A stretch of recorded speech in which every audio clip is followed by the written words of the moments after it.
Good morning. Hello. Let me just check that the mic level is all right. Let's see what's going on here.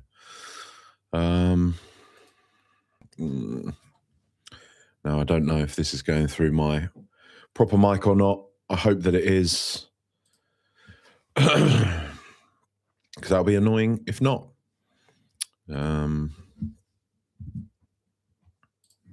Nice. Cheers. Thank you, mate. So, yeah, well, Spurs are out of another competition. Spurs are out of the FA Cup. Me, as a man of 40 years old, I don't really remember Spurs winning an FA Cup, a trophy that was synonymous with the club for a long time, many, many years. It was the Spurs, the Cup Kings. It was our trophy. It was something we won the most times in the country for, a record we held for a really long time. Beg your pardon. And now we're out of it again. Dumped out by Aston Villa, who, are really good. Really, really good. I didn't do one of these directly after the game because, honestly, I couldn't face it. I wanted to enjoy my Saturday evening. I'd had a lovely day. I'd gone for like a nice long walk in the sort of countryside and got back, went to the pub, watched the game, and just thought, I can't be bothered. I don't want to do it. I don't want to sit there on my Saturday evening and complain about this, so I'll do it on my Sunday morning. I just didn't want to do it last night. I didn't want to do it. I'd had a couple of pints. Oh, you were hard. And I knew I was just going to sort of probably get all foaming at the mouth. And but then I genuinely look at this and I think, like, is that the effect that this is having on everything? Won't somebody think of the podcasters? But what I'm saying is that at the very sort of thinnest slice of all of this, right? Something that I'm dedicated to doing this. And I think, people have seen that over the past few years. I love doing this. I love doing the sort of the post-match reactions. I love talking to people. I find it just fun. I find it, I don't know, whatever, gratifying. And just that little mechanism to be like, yeah, I really want to do that. I really want to engage on Spurs has gone. And I'm seeing like so many people talking about this now. Just I think like Windy actually has put out quite an impassioned and, dare I say, foul-mouthed rant on on Twitter about it. And he, I think it sums up what a lot of people are feeling though. He said, "What the F are our hierarchy waiting for? The decision makers are a bunch of corporate suits who can't see that this is switching people off in droves. Some young people won't come back to Spurs after this. Hopefully it'll show up in their effing engagement measures, KPIs or whatever soon." And this is it, isn't it, though? It's kind of the front end of all of this is Thomas Frank. You look at that Villa game yesterday. Once again, we had a first half against the side who, yes, Villa are a very good team. Villa are very dynamic. Villa are very settled. They're playing well, and they're implementing what it is at Unai Emery, who is a top coach. I think people sort of forgot that because he says good evening, and the Arsenal fans didn't really take to him and whatever. I think Arsenal were in kind of disarray at that point. The squad wasn't that settled. I think much like we have right now, the people making decisions at the top of the club weren't really aligned. There wasn't really much strategic vision there at Arsenal. It was quite a bit of chaos, right? Not chaos like we're seeing here, but still, relatively speaking, they were sort of quite chaotic. So I think when Villa brought in Unai Emery, I'm pretty sure we've been linked with him at points down the years. And after Arsenal, lots of people, I think, probably would have been like, "Oh, no, stay away from that one. Disaster." And then you sort of step back and reflect. You're like, this is a guy that's like won a lot over his career. Is a really dynamic, progressive coach who just happens to say good evening in a foreign accent. and that's a bit disingenuous. I know, like, the Arsenal tenure wasn't particularly great. It wasn't a great reflection on him, but I think Arsenal were a toxic mess at that point. And you couldn't just pin it all on him. And I think that is definitely worthwhile remembering with Thomas Frank right now. Look, whatever Thomas Frank goes on to do, who knows? You know, I don't really care. Right now, I don't feel like he is suited to take on the task that is Tottenham Hotspur Football Club. Maybe if he was stepping into a situation that was a lot more settled, a better squad, more players that say suited whatever this thing is that he wants to do, maybe it would be a bit better. Maybe it would be. And maybe he'll get that after we've sacked him and he steps into who knows where. I don't know. You know, it's not for us to West Ham or I don't know, wherever. It's not for us to speculate where he goes next. And maybe he will look good and maybe it will be another opportunity to mug Spurs off and say that we were, you know, that it wasn't right. But whatever is happening right now, Thomas Frank is just not the guy. Because, like I say, so to come back to where I started, yes, we know Villa are very good, but it's another first half of stunting play. It's another first half of camping in your own half, of showing little kind of invention going forwards, of showing no real intent in the game other than to stop the opposition team scoring. And it just doesn't work. It just doesn't work. And the thing with Frank now is that he's getting so like narky about it. You know, and fine, you know, he's a human being at the end of the day, right? You know, he is going to show emotion because every single press conference. One thing I do want to say, there's this narrative emerging on Twitter right now of people saying they're kind of trying to make out that there's like a thing against Ange because he was an Aussie. So it's like, why is it that every press conference Ange had to face scrutiny about what it was that he was doing? Frank's getting that as well. I'm sorry, like it's a complete nonsense to think that the press here are somehow like pampering Frank's reputation or something. No, not. If you actually watch the press conferences and don't just invent stuff, every single press conference he is being asked questions. Why is the football so negative? Why aren't the players seemingly responding to what it is that you're doing? Why are the fans not enjoying your football? Like, what is the vision going forward? Like, he is under a lot of scrutiny from the press. So I'm not really having. And look, let's be real. A lot of people who are diehard Ange Postecoglou fans that aren't really Tottenham Hotspur fans invent whatever they want to, invent whatever story they want to. It was a mess under him as well, right? It was a mess under him as well, as it is a mess under Thomas Frank. But this is what I'm saying. These people, the managers, are the figurehead. They're the front of a much bigger problem at Tottenham Hotspur, which is what Windy is alluding to there. The suits, the people in charge. But let's go back to the game. Let's go back to what it is that, you know, Thomas Frank was doing first and foremost yesterday. Nothing.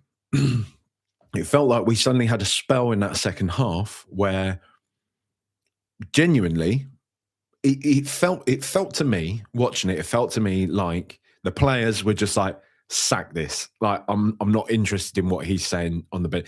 There was a moment, do you see when he's getting the tactics board out and he's talking with Kevin Danso saying, do this. And I think Danso says to him something like, are you sure about that?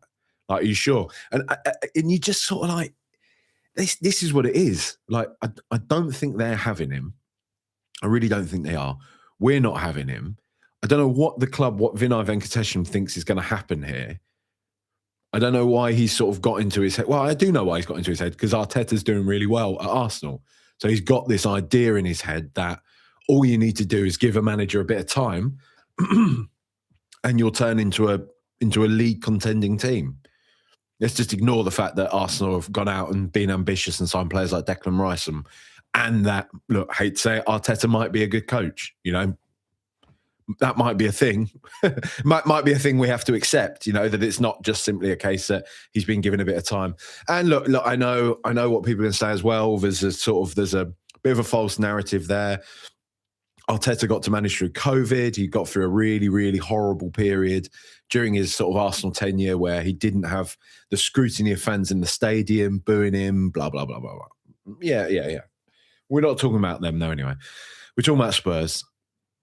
The one period we had of good play yesterday was when it, as I say, seemed like they were going off script. You had Xavi Simons playing in a sort of free role. Yeah, right. He was anchored centrally, but he was still in a kind of free role, cutting through the lines, playing balls through, weaving past players, being more direct.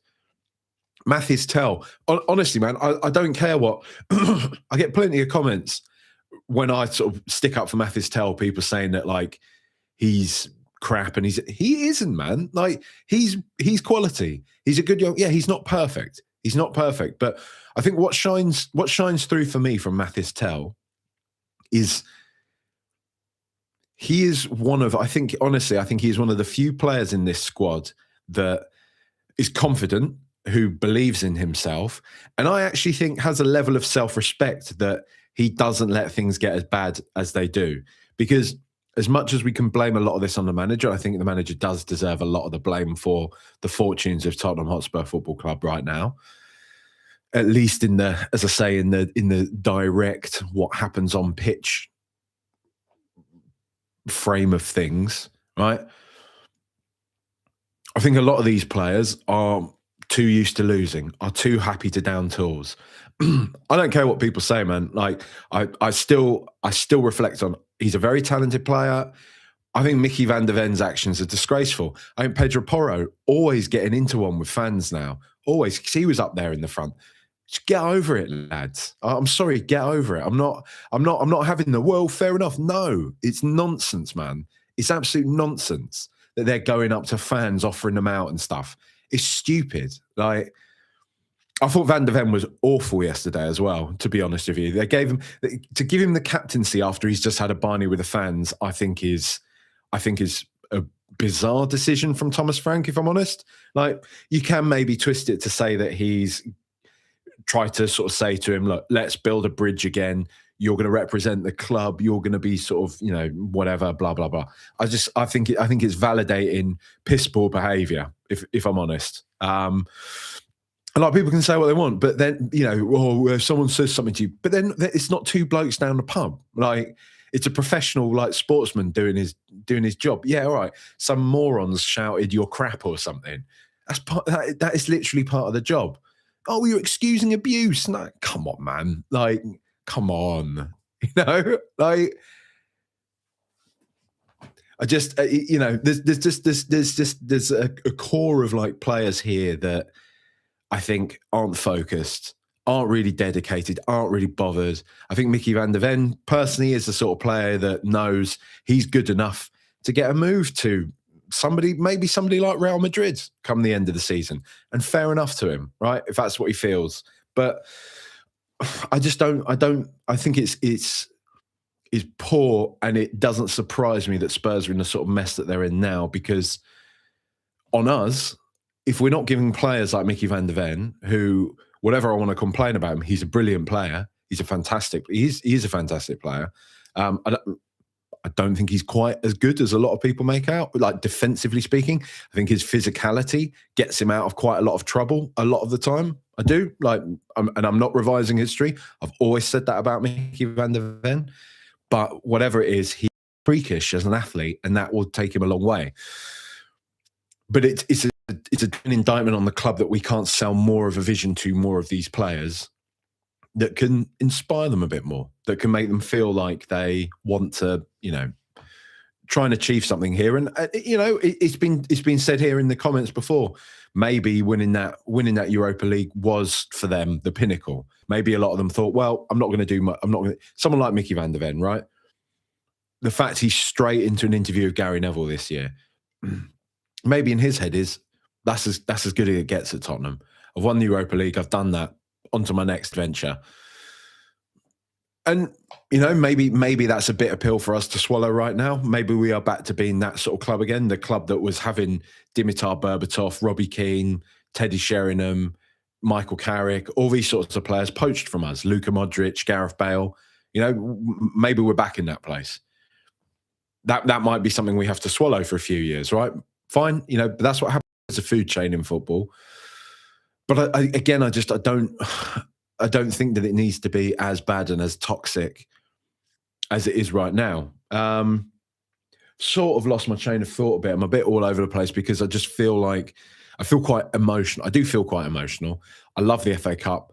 I did have probably quite a naive feeling going into this one that the FA Cup might represent something of a sanctuary for the players, for Frank, for the club. That yes, Villa are really good, but maybe their sights would be set on the Premier League. Maybe, this just might be as the Europa League was for Ange Postecoglou last year. Maybe this will be the sort of the little thing that we can, the little light in our season, if you like, right? The little thing that we can enjoy. And I would love to see us. I do love the FA Cup. Might be a bit gammony and all that sort of stuff, but I do kind of buy into I'm just about old enough. What I will say about the FA Cup is I'm just about old enough to still really remember the FA Cup being something of an event, if you get what I mean. Like not quite the same as it was in like Midar's day sort of thing, but still growing up, 90s, to sort of like the early to mid part of the noughties when the Champions League like really amped up, when the sort of drama of the Champions League really started to build up and the top four became the big focus in the Premier League and everything.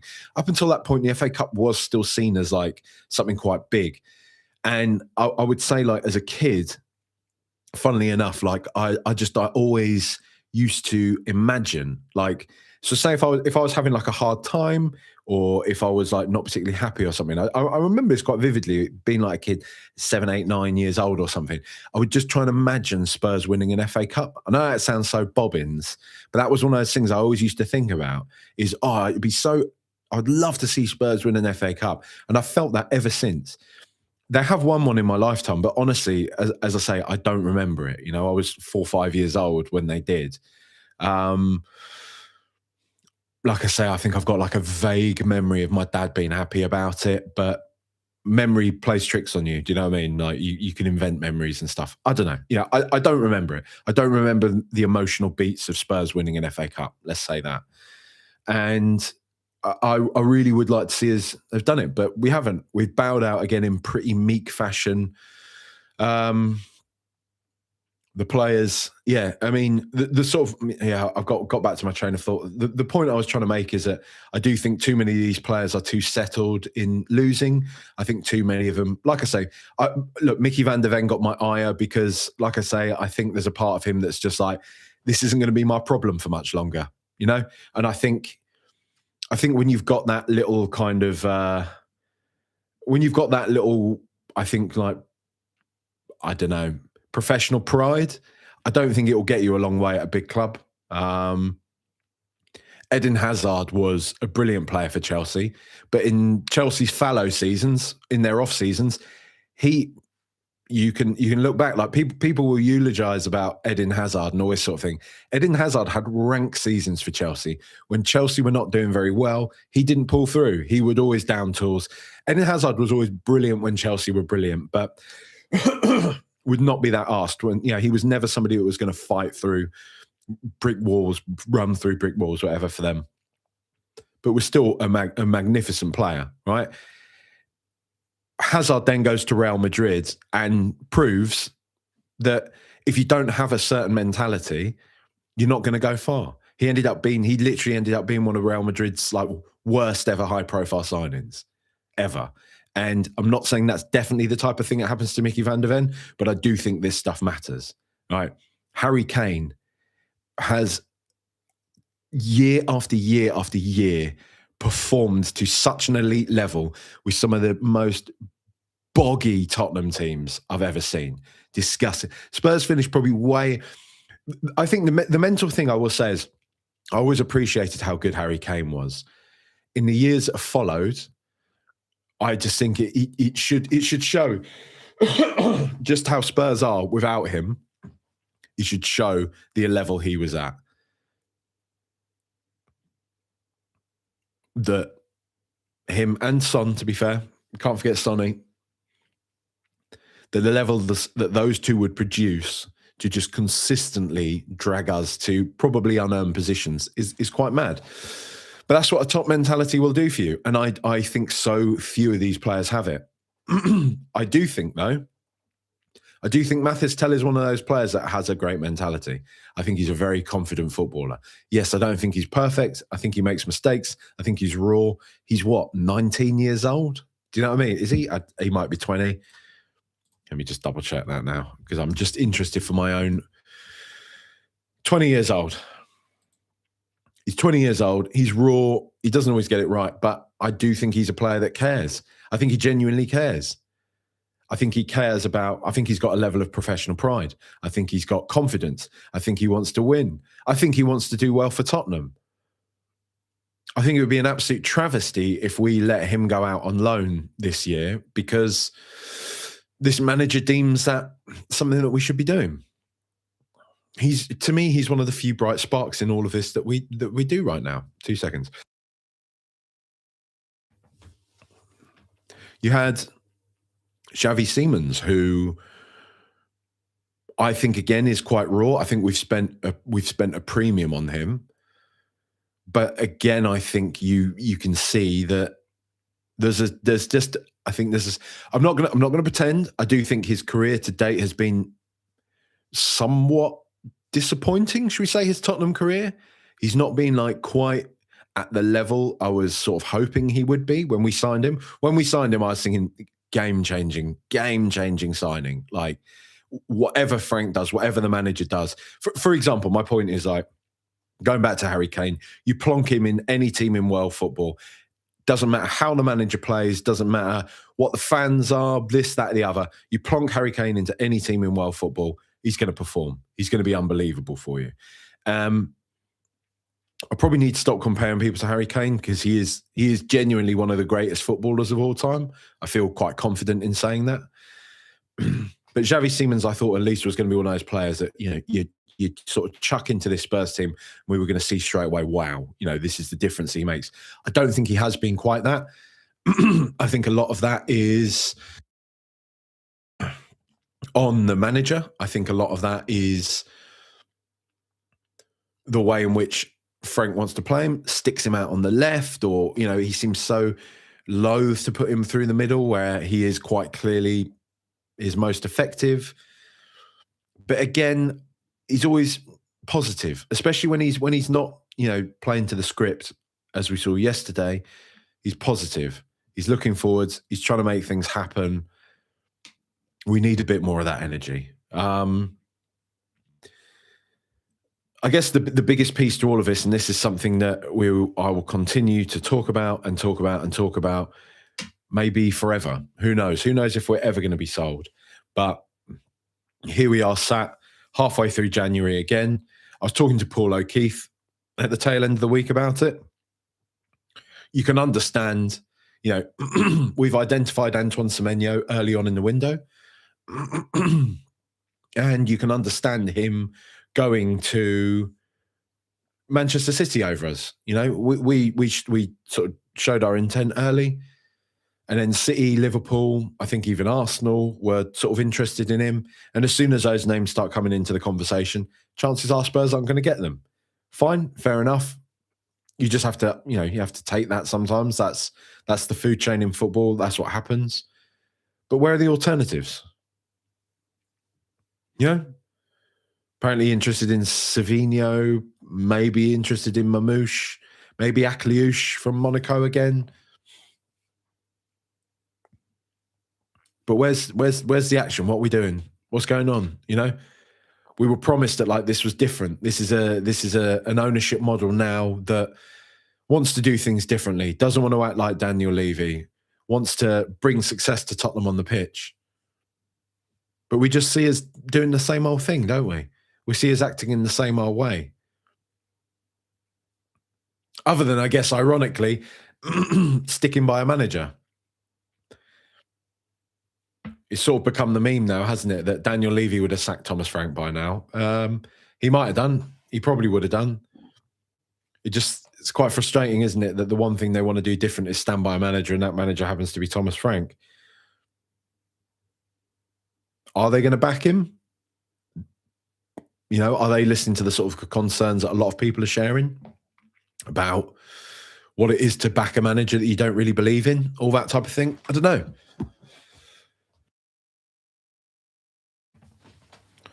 We yeah, we will have to see. I don't know, man. It just feels like this same conversation over and over and over again. And I think it's part of it is wanting to acknowledge. I think there's a certain ego thing doing this where you want to make sure you've covered all bases because you put anything out on the internet, people are only going to be too happy to say, you said this, but you didn't say that bit. You know, the old sort of the meme about the internet's the only place where you can say, I like waffles, and people will say, why don't you like toast? It's it's that type of thing. So I think there is this sort of like self-preservation, this sort of ego about it. To say, no, I have considered that part. Don't worry. I have just considered that if we sack Thomas Frank right now, that's not going to be the be all and end all. There's still going to be problems here, you know? But it feels like at least as fans, you have the slightest bit more control to get a manager sacked if you don't like him, you know? And you're not gonna make a board sell up, are you? You're not gonna say we don't like you doing this. We're actually, the supporters trust. I'm not digging them out. I'm just saying, but they took their statement to the board to raise a few concerns and all that type of thing. And it's good of them to do that. That's their sort of function. They are supposed to be the sort of the voice of the fan base and all that type of thing. So good on them for being proactive and doing that. A lot of people will disagree, but I think fair enough. People speaking up to institutions and all that type of thing, fine. But ultimately, the higher ups in the club are going to be like, right, nice one. They've given us this manifesto of things they want, great. But it's my club. I own it. Yeah, I'm talking about in terms of a material possession. I own it. I'll do what I want. I'm not going to be told by this trust that, just give them a statement. Oh yeah, we considered everything that you're thinking about and whatever. You're not really going to shift shift the dial, push the needle, push the envelope, whatever it is, with a board. Just with strong words, it's got to take action, hasn't it? It's got to take the stadium being empty bit by bit, bit by bit. The stadium seems like it is, less full. I keep getting emails all the time now being like, general sale now, you can bring up to 4 people. Like I think it was Man City and Newcastle. You can bring up to 4 guests on general sale. That was pretty much unheard of for the past decade, really. Like it's been genuinely really hard to get Spurs tickets a lot of the time. Now, not so much. The difficulty in getting Spurs tickets now is just seeing if you got enough disposable income to spend on that useless rabble. Because it ain't cheap, is it? Are they going to do that? Are they going to address that? Probably not. Yeah, I'm sure the basic like economics are everything is guaranteed by a secured income, which is gate receipts, isn't it? Which they're not going to suddenly halve unless literally the stadium starts being more than half empty on a regular basis, I guess. Then they're going to need to do something. But that's the only way that it will happen. But back to the original point. Half a stadium yesterday was singing "You're getting sacked in the morning" to Thomas Frank. And that was Villa fans and Spurs fans singing that to him, I really, unless a board is particularly negligent, I don't think they can let that continue. And as I say, he's getting narky in press conferences. He's saying, his thing the other day, I'd like to see half of these fans or you journalists manage a club like Tottenham Hotspur. What? Do you know what I mean? Like, it's your job, fella. Do I have to rabbit the millions of pounds line again? Millionaire. Like, that's your job. And you're paid a handsome sum to do it. Like, what? Oh, bloke in pub or on social media, whatever it is he said. fans in the pubs or on the social media or something, all blurs into one with him. But all right, great. So it's your job's difficult. Well done. You know, I don't know. To me, it's just a redundant and irritating thing to say. So it already gets people's backs up. He spoke about like my intelligence level is above average. I know this, making out like it's his cross to bear that like, he's so smart that, he sees things in a way that other people don't see things. But it's funny that he's not smart enough to see that, when say your fortunes aren't that good at the club, when things aren't going that well, maybe not always talking about like how poor the squad is or talking about like calling out the fans all the time, all that type of thing. Maybe that's not the best idea. Do your vast banks of intelligence stretch to that pretty simple computation? I know it sounds churlish, but I think it's a pretty apt point, isn't it? If you're going to sit up and self-aggrandize and go on about how clever you are, then maybe stop acting like such a bloody idiot doing the job. Like, and again, I know people will say it's a mistake and this and that, and people have gotten, people are, whatever, overblowing it and stuff. But when you're a guy that self-aggrandizes and talks about his attention to detail, when you're walking out on the pitch of an Arsenal Cup, it just says the complete opposite thing. We can pretend that optics mean nothing. And I know people hate the word optics. It's used in politics all the time and whatever, like social politics and all that type of stuff. But it means something. Of course, just because we give something a name now in the 2020s doesn't mean that it's some new fandangled woke concept. It's just giving a name to something that's always existed. People going on about Ed Miliband, 15 years ago for eating a bacon sandwich in a weird way, pulling a weird face for doing it. People are like, that's just not a prime minister. There's something that just clicks in people's heads that is like, it's not a prime minister, Jeremy Corbyn with his tweed suit and his top button undone and all that type of thing. There's a large percentage of people in this country that will say, that's just not a prime minister. David Cameron said to him, didn't he, do up your top button and sing the national anthem and all that sort of nonsense, right? But to a lot of people, it's just these things are optics, aren't they?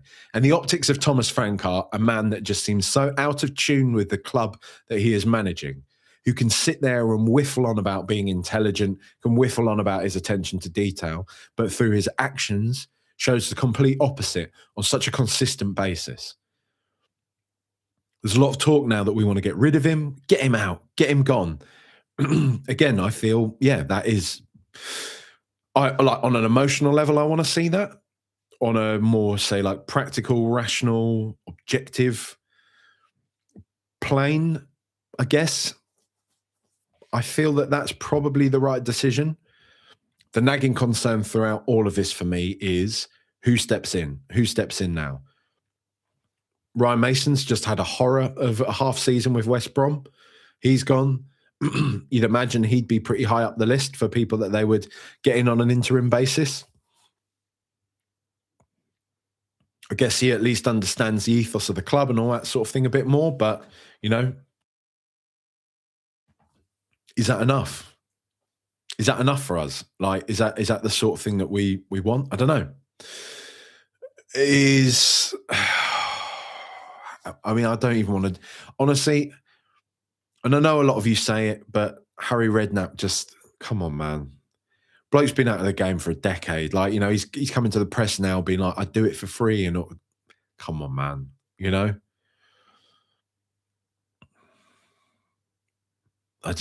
don't think it's the right thing. Robbie Keane is somebody that people have spoken about a lot. It's quite a step up, isn't it? Quite a step up. Unless you've got Robbie Keane as the vibes man, and then you have somebody alongside. Does Cochrane stay on? I don't know. Is Cochrane part of the problem? I don't know. Who knows? He's very, very highly thought of throughout the game. Does Cochrane step in if Thomas Frank gets sacked?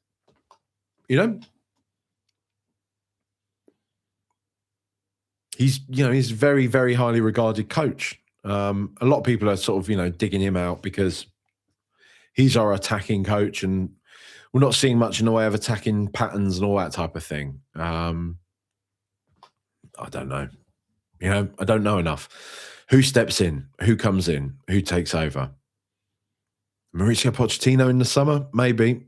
Paul O'Keefe doesn't seem as... he on a personal level doesn't feel like it would be the right idea to go back, but he also reckons that with Levy gone, there's not enough people at the club who would want Pochettino back. So, maybe that...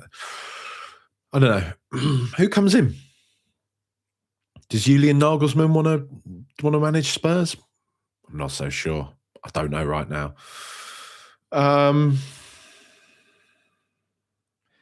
Big Y says, I'm a bit shocked he's still here. If I'm honest, Ryan Mason is crap, but he would at least let us play. Yeah. Like I say, he does know the club. He knows, the sort of the standards that are expected and all that type of thing. It's just whether or not he is able to, I guess, inspire a group of players who seem to be pretty short on confidence, pretty low on love for the club, pretty low on a sense of clear direction for the club or anything like that. I personally don't know if Mason is the guy that can step into this situation right now and expect to get much. Hacker CPS says, why did we play so much better second half? Really don't understand what happened there. Because I honestly think, I genuinely think that they just sort of ignored Frank a bit. Honestly, that seems to me to be like the Occam's razor behind all this, that he just, I don't know. Matt W says, sometimes lager, sometimes cider. He says, does I not drink? Oh, he drinks. Simon Rush, hello mate, says, morning Jack. Sorry state of affairs that an improved 20 minutes is what we're being asked to cling on to. That's it, isn't it? Danny Kelly was talking about this on View from the Lane the other day. I think it was Elias Burt they had on there, one of the new lads in the roster. Is that what you call it? I don't know, whatever. Roster feels like one of those words that I say and people are like, that's the American word for it. Like sometimes on here, I will say field, how they did on the field of play or something like that. People say, it's the pitch. It's the pitch. All right. Do you know what I mean? Elias Burt was sort of saying, it's of the Bournemouth game, the opening stages of the first half were quite good for Spurs. So there's some bit of hope. And Danny Kelly was, kind of like, oh, is that where we're at now? Is that kind of what we're clinging on to? Decent spell in the first half. Good Lord. But that is what it feels like, doesn't it? I think it was a friend of the show, Quizmaster Foynes, on Twitter who said, I'm sick of seeing Spurs. Basically, I'm just going to sort of, he basically said, I'm sick of Spurs being crap. I'm sick of us just playing well for 20 minutes and then just sort of sacking off a game. He says, I can't, in the past 5 years, I can't really remember many performances at all where we've actually just been really good for the whole game. And that's pretty true, isn't it? I don't think that's a massively objectionable thing to say. Andrew Elliott says, when you've lost Windy, it's all over. That's it, isn't it? Referring to Windy's statement of earlier. Forget the away fans, right?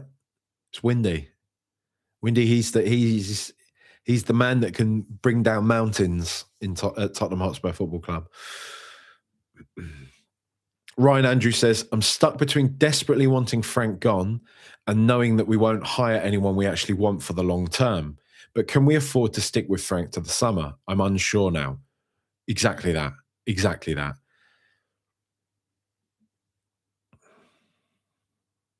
I think, really, I think head and heart say we can't stick with Frank. I don't think we can stick with this. There was some, I can't remember what it might have been Indy Carlia, actually, now I say this. But I'm pretty sure I saw somebody today say that one of the points of consternation for getting rid of Frank is that him and his backroom staff, basically in total, it will cost us like 20 mil to get rid of Thomas Frank. It's quite mad, isn't it? I do find it quite mad that in their line of work, right? Like if you can as an individual, you can get made redundant, right, from any job because something reshows. It's happened to me. It's happened to me a couple of times in my career.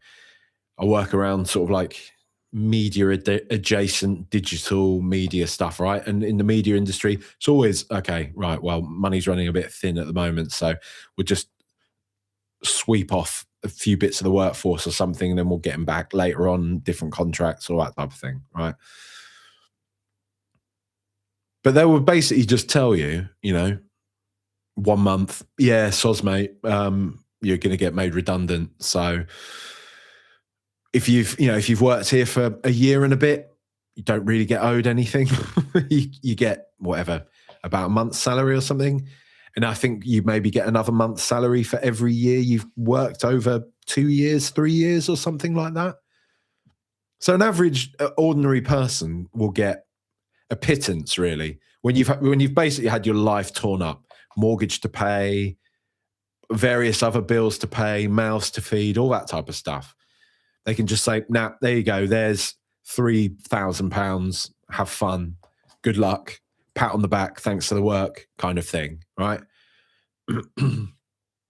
But if you're a Premier League manager and you're abject at your job, and he's abject. He's terrible. He's failed on all fronts. I was sort of simping for him at the start because my whole thing was, well, he's going to raise the floor at least. He's going to take us to, he'll get us back to being a sort of top 8 team and all that. He's just completely failed. We're playing this anti-negative, hideous football, and it's not even successful. It's not even working. I'm going all high-pitched again. And he's going to get millions of pounds for that. Oh, and I've said something like this on here before, and people said people should be duly compensated. Oh, come off it, man. Like, yes, they should be, but whatever.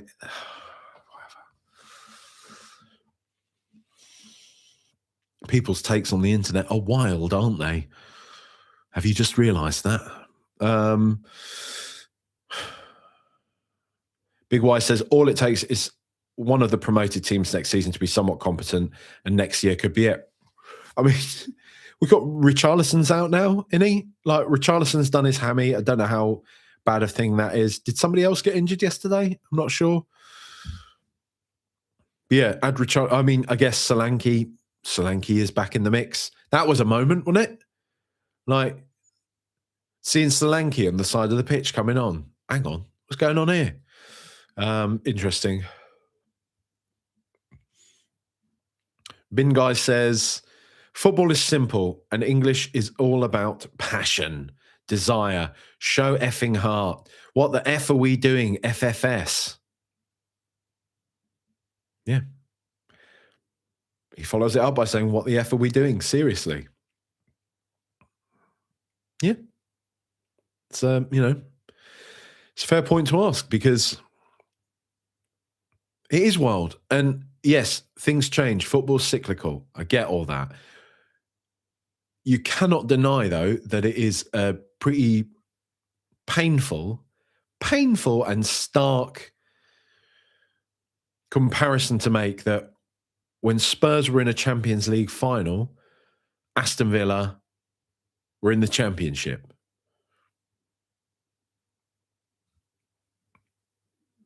And how things have changed in that time, haven't they? Villa have spent loads of money, though. Villa have been ambitious. They've spent loads of money. They brought in a really good manager. And they've spent loads of money. They have. Can't get around it. I'm not saying that as a judgment. They've been ambitious. They've realised what they need to do in order to establish themselves as a top team again. And they've done that. Whereas Spurs have coasted on the talents of Son Heung-min and Harry Kane and a few others, but mostly those two. They've coasted on that, coasted on their ability, and have not bothered to, really replace them or anything like that. So, it's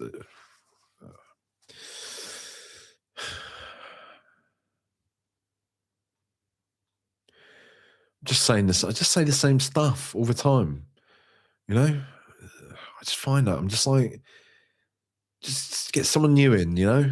Not me. I don't mean new instead of me. I'm saying get someone new in charge. Let's breathe a bit of life into this whole thing. Roy Porteous says the moment where you realise the Succession kids' comparisons to the Lewis children has hit a bit too true. Stuck at sea, wondering whether the anchor can get them home. Yeah. Does feel that way, doesn't it? Definitely feels that way. The Tottenham says, unfortunately, the season is pretty much done now. As a season ticket holder, it's going to be hard to get up for the games remaining. 5 months. I don't know how you do it. Honestly, I don't know how you do it. I'm always a bit of a rabble rouser, and I shouldn't be because it feels a bit unfair. But I'm always saying to my friends with season tickets, what do you think about that? You going to do it? You going to stay on? You going to stay on? And they say, yeah. Ooh, I'm more loyal than you are. Oh, well done. Don't know how you do it. Honestly, don't know how you do it. Beat Plate says, morning, Jack. I know it's a low bar, but at least the energy in the second half gave me something to invest in. Should be a minimum requirement at home matches. Yeah, it should be. Like, as it's been mentioned, Beat Plate, it's a fair point, but it is quite sad that we're reduced to that, isn't it now? A spell in the second half where it feels like the players weren't really sticking to the manager's script. And then the manager went and substituted a load of them. Changed it all around. Oh, God. He's just unbearable. Simon Rush also says, we just need to look at what's happening to West Ham as a cautionary tale. Big, shiny stadium, cash coming in, but a series of bad appointments and bad signings, and you're in trouble. Yep. Isla Lily White, oh God, is this true? A worse win rate than Juan de Ramos, trying to change a culture none of us want changing, and a clear lack of respect for him from most of the players. There's nothing left to play for. Please sack him. Just for vibes, if nothing else. I genuinely take an academy coach for the rest of the season. Yeah. Like, I think you are bang on there, Isle of Lily White, mate. It is that. And it is, I don't know. I think the mask slips with him a bit with that sort of the self-aggrandizement of, well, the great unwashed want this swashbuckling football, but I know what's best. I know what's best is not closing down attackers outside the box. And quite an interesting thing, Jay Harris on, I'll probably be owning them royalties soon, but Jay Harris on View from the Lane, who used to be Brentford's correspondent as well, was talking about the fact that that was a thing that happened at Brentford for a fair bit, conceding goals from long shots. And it led to a lot of people questioning Raya as a goalkeeper. I still think Vicario is a bit suspect, to be honest. But yeah, what is it? Why does Thomas Frank not like attackers being closed down outside the box? That doesn't feel very solid defensively, does it? Does it, Thomas? I don't know. Is Greasby said, the players had enough after the first half. We looked so much better when the players did their own thing. Yeah, agree. The Tottenham also says a damning indictment that Aston Villa, a team that was championship when Poch was here, has now come up to our ground and dictated around 2/3 of a game. We're playing in moments, not a system. That's banging. Hacker CPS says he thinks Tell looked leggy, overworked. Maybe. Is Greasby also says Tell is one of the only players who has the mentality to try and pull us out of this. I agree. I genuinely agree. I know I said that in the first place, but I agree, unsurprisingly. Roy Porteous says it's absolutely astounding there's not even a whiff of him being under any pressure out of the press. It does feel that way, doesn't it? I do wonder if that's going to change. I'm seeing a few it's all very, what I will say is it's all very trust me bro stuff at the moment, but I am seeing a few odd tweets here and there from some of the like loosely aligned ITK type accounts being like, I hope what I'm hearing is true. I've seen a few of those. So yeah, we'll see. Bingo says, have you seen Van der Ven's face after the match interview? His spirit is gone from this club, thanks to the board and Frank's BS. Yeah, I do. You know, it's half of one, six a dozen of another, isn't it? Wait, hang on. Six of one, half a dozen of another. God, I've said a thing wrong. I've said a thing wrong on the internet. Bloody hell.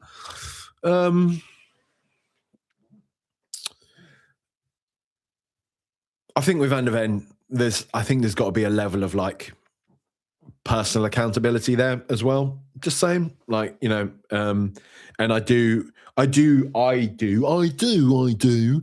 into the theory that he maybe just feels a bit checked out now we won the Europa League and can't really be asked for the fight of Spurs anymore. Fine, but you know, I think, look, Thomas Frank, the board definitely don't help. Do I think that Mickey Van der Ven maybe has ideas above his station just a little bit as well? Yes, I do. I think he's going to be staggered when the white hankies start getting flown at the Bernabeu and think, oh God, I would go back to having a couple of knuckle draggers shouting your crap from the sidelines. You know. Mashina Joe says, Porro acts that way because he knows the security guards are there and no fans are going to actually punch him. He wouldn't do that stuff in certain other countries like where I'm from. It's all an act. So I'm not sure entirely where you're from, Mashina Joe, but in the UK, we call that the hold me back mentality. You'll often see that like in town centres up and down the country. I mean, nobody goes out anymore, do they? Nobody can be bothered. But back in the day, when people used to go out to pubs and clubs and all that type of thing, getting a bit of, you know, aggro. Oh, someone bumped into me at the bar. You're a knob. You're a wanker. And they sort of shout at each other. And then one of them will be there, like with all his mates, being like, let me get at you. Let me get at you, knowing that his mates are going to stop him and, you know, hold me back, that type of thing, whatever. It does feel a little bit like that. I do feel like Porro's quite aggy, though. I feel like if somebody came up to him in the street, you know, say he's gone for a nice Gale's cappuccino or something like that in one of the swankier parts of town, right? And somebody came up to say, hey, you were no good at it. I feel like Porro would still switch. I'm not going to lie. Still feel like he'd give you a slap, you know, if he's with his family and stuff. You know, he's an athlete. He's a pretty dense lad. You know, don't think he's going to mess about. But I know what you're saying. I get what you're saying. James Nicholson said, I completely agree with the supporters' trust, stating how far standards have fallen. We could do with being rubbish if we had a young and exciting team where you could see signs of progress. Yeah, agree.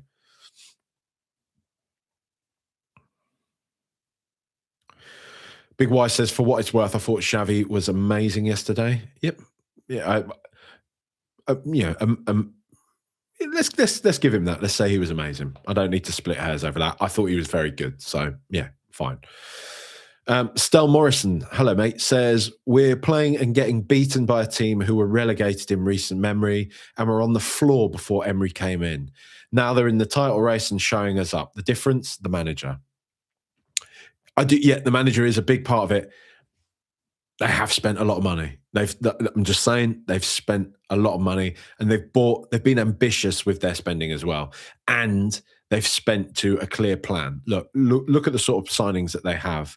You know, a lot of their players are very direct, very physical, very technically sound players. When I watch Villa, they remind me of us a few years back, you know, bastards all over the pitch that can play football. They knock it about so nicely.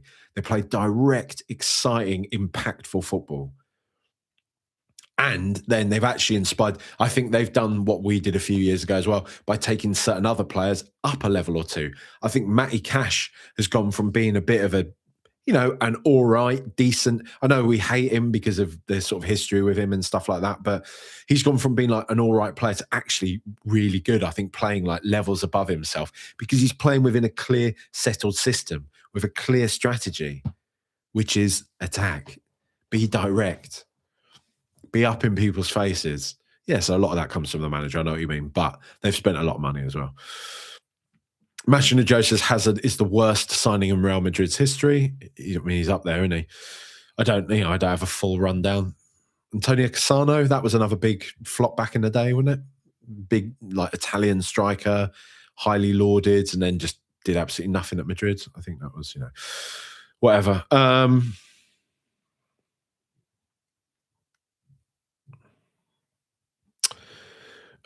So there's somebody so we'll see how much this means, but somebody called Vindaloo with an Arsenal badge as their avid. I'm just reading this out merely for fun, for anybody else to enjoy. Says, I work in stocks, Forex commodities market, and what I'm seeing this morning is that you've got bigger problems ahead. And it isn't the managers or the team. If the governing body executes, you'll have a new meltdown to deal with, and then your owners will never sell.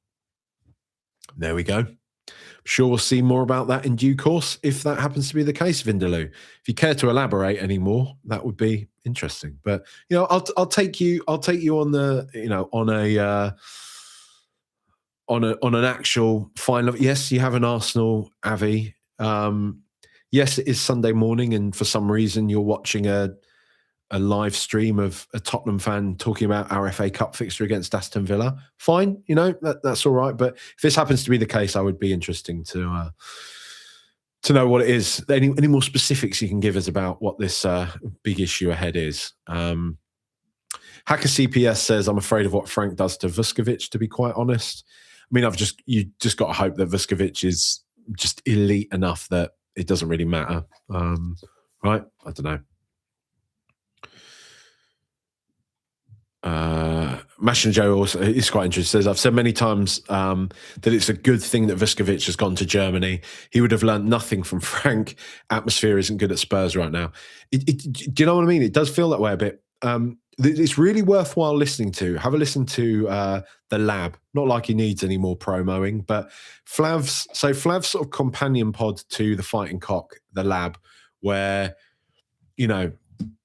it's a bit less, it's a bit less of the comedy stuff that you get on The Fighting Cock, and it's more Flav, talking about football in a more serious fashion. Really good listening. He consistently has really, really good guests on there. Some really informative conversations that they have. And he spoke to the coach, Harry Brooks, about Vuskovic, and, they had a big talk about all the, the ins and outs of him as a player, as a person, all that type of thing. It's really, really good listen. And it's a fairly evergreen pod. It's not anchored to any particular fixture or any time or anything like that. It's just a general overview of Luka Vuskovic. So it's really worth listening to. And I can't remember if they raised on that or if it's just a general point I've heard, but I think the noises coming out of his family right now are they don't want him to come back to Spurs right now. I don't think it's any real, that's not what's been said publicly anyway, but it doesn't feel like a reflection on Tottenham per se. It's more just that he is doing really well in Germany. He's really settled there. I think his family live there. His brother plays for the club. I think his brother's been banned for drugs or something like that. And he's going to come back soon, and they want to play together and all that type of thing. Whatever, I just think he's settled. He's young enough where, he's going to, keep growing in stature. And yeah, like you say, what's the point of forcing it in? Maybe Mickey van der Ven forces a move this summer though, and he gets sold. And then we do have a space, alongside Christian Romero for Vuskovic to slot in. Maybe that's what happens, Ricochet Pig, says, late checking in and maybe already addressed. Looked like Frank was using the Reds cactuses on the tactics board still. Need to check, but worse than Cupgate if the case. I think you've been a bit facetious there, aren't you, sir? But, we'll be on the case. Let's get the Supporters Trust to get back in touch, eh? Ali Jameson said, "Who's the weird gooner wasting his wasting his access weekend on a Spurs stream?" And then Hacker CPS has said, "Vinay likes to keep his eye on the socials. Got to keep up with the pulse of the fans." Good banter was had by all. I like that. I'm not. That was funny. Oh dear, Alex Paramore says, "I cannot fathom how he's still here. It's utter negligence. Him and Langer need to go now." Well, hang on. Cornelius Cornea says, "Get Capello in." Bloody hell. Don't think that's gonna, mate. If people are not happy with like the murder ball from Thomas Frank, I don't think that's going to happen, is it? Here's a good one. Simon Rusher said, "I remember when Jose was manager, Tom Foynes said of him, he's not 100% of the problem, but he's 0% of the solution. That is the case with Thomas Frank." That is banging. That is really, really good. That is really, really good. Another good one from Thomas Foynes back in the day was when we sacked Maurizio Pochettino. He did his own club statement, which was, "Tottenham Hotspur would like to thank Maurizio Pochettino for turning us into the sort of club that feels emboldened enough to sack Maurizio Pochettino," which again was pretty apt, wasn't it? Joseph G says, "Second half was the final nail. It's clearly not a problem with the players. The French boys plus Xavi have quality when given freedom. The manager is the problem." I want to find, there was a, where is it? Harry Brooks did a really good tweet around this theme. Where is it? Okay, yeah, here we go. Tell played for Bayern Munich at 16, France under 21 captain despite all the generational talent around him. Kala Moani played in a World Cup final, scored goals for Juve last season, cost PSG £100 million. Xavi cost 50 mil plus, starts for Holland, excelled in Bundesliga, Eredivisie, and came through at Barca and PSG. Audebert constantly performs for France under 21, has performed very high levels in Major League Football before 20 years old. Gray, England under 21 international, 100 plus, I think, first team appearances before 20 years old. Palhinha, Portuguese international, bought by Bayern Munich for 30 mil less than 2 years ago. He goes on. Porro starts for Spain, Man City linked before with Madrid. Van de Ven starts for Holland, linked with Madrid. I could go on and on and on. These are not bad players at all. I think that is some worthwhile perspective, and I think that point that you make there about the French lads in particular is very good, because they do seem like a really talented bunch that are just completely stifled. Again, I know, like with Tell, Audebert is one that draws a lot of ire. I think there are enough encouraging, exciting signs about him to show that he is a talented player. His finish yesterday was lovely. I haven't even spoken about that. It's been all misery and talking about Thomas Frank and the board and stuff, but his finish against them was absolutely sublime. It was really great. So, very good. I don't know. Big Y says, "People asking for us to get Redknapp don't seem to realise how dangerous our situation is right now. We're flirting with 2 years of relegation form. We cannot afford to be a charity for Redknapp." I agree entirely with that, mate. I bang on. Joseph Bradley says, "I don't think any manager can save us at this point from the board. Doesn't really matter who we have. Bloke from the pub or Pep. They still have to work with them. Spurs feel so corporate since the new stadium." Yeah. Iexa says, "Villa bought wisely with quality proven talent, not young kids that come good in 3 to 5 years." Yeah. I'm sure maybe they did sign a few of those, but I don't know.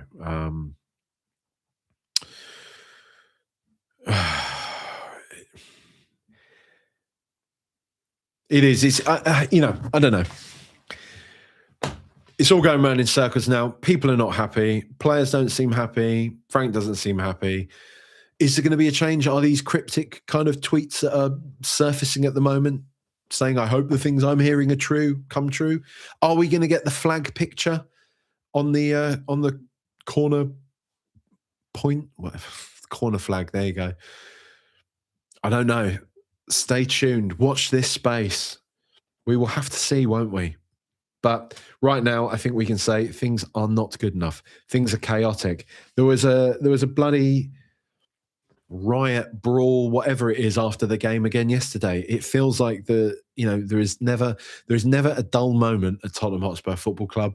We can never catch a break. It doesn't feel like it's ever going to be quiet right now, and that is not good. That is not healthy. It's not where we want to be. So let's hope something can change. Don't really have much else to say other than enjoy the rest of your weekends. If you like ad-free pods, patreon.com/RTR pods. If not, fine, whatever. Just support the pod with a like, rating, review, all that type of stuff. All appreciated. Be back in the week with more guests to talk to, more interesting conversations. Come on, you Spurs, I guess. Is that what we're doing now? Does that still work?